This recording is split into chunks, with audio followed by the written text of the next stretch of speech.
This is Take One. As we come into 2015, we hear this passage from Luke chapter 12. Fear not, little flock, for it is your Father's good pleasure to give you the kingdom.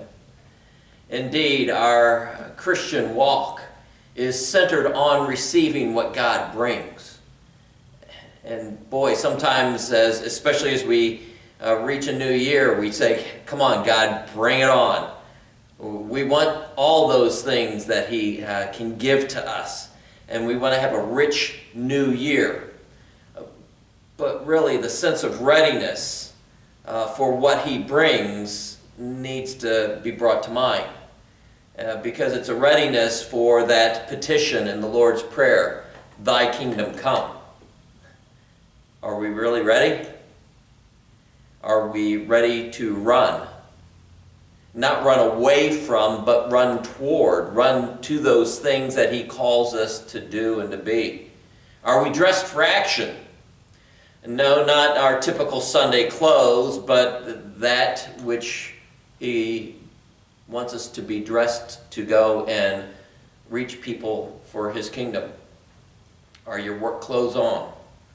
Are your sleeves rolled up? Now, I know we tend to stress a lot within the church that we want you to serve, we want you to do this, do that, do the other, and we really put a focus on the duty that we want you to do for the sake of the church, a duty in order to serve God. But too often our minds go to offering something. What can I offer Him?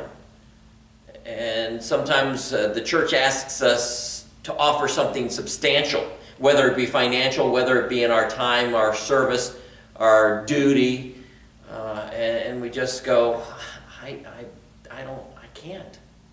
Either I'm too old, or I'm too young, I don't have the skills, I don't have the finances.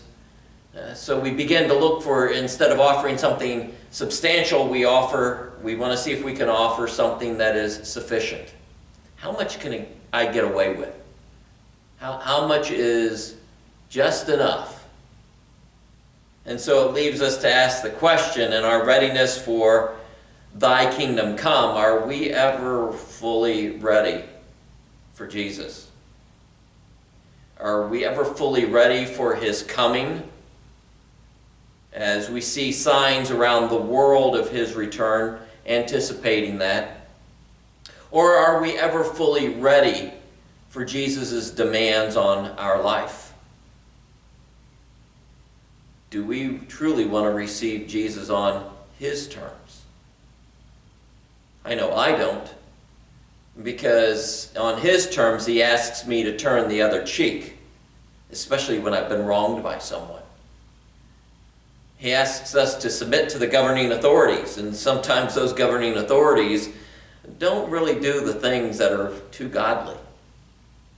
Oh, but the big one, to do it according to the way Jesus wants us to do it, His terms are deny yourself, take up your cross, and follow me. No, indeed, I'm more like one of the servants in His parable in Luke chapter 12, where I await an unexpected break-in, a spiritual break-in, where I'm anxious. I'm like the one who has all the locks shut on the door. In fact, I got triple locks on the doors. I've got 5 guns in the house. I've got the alarm system fit to the T, to the max.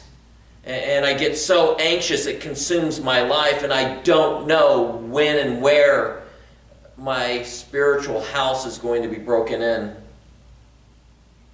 Or I could be like the one awaiting that unexpected break-in where I'm ignorant.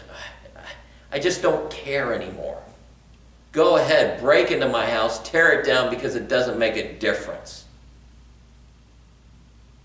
Which servant are you? Are you ready for Jesus? Are you ready for Jesus coming on His terms? That's the first take. Next, Take two.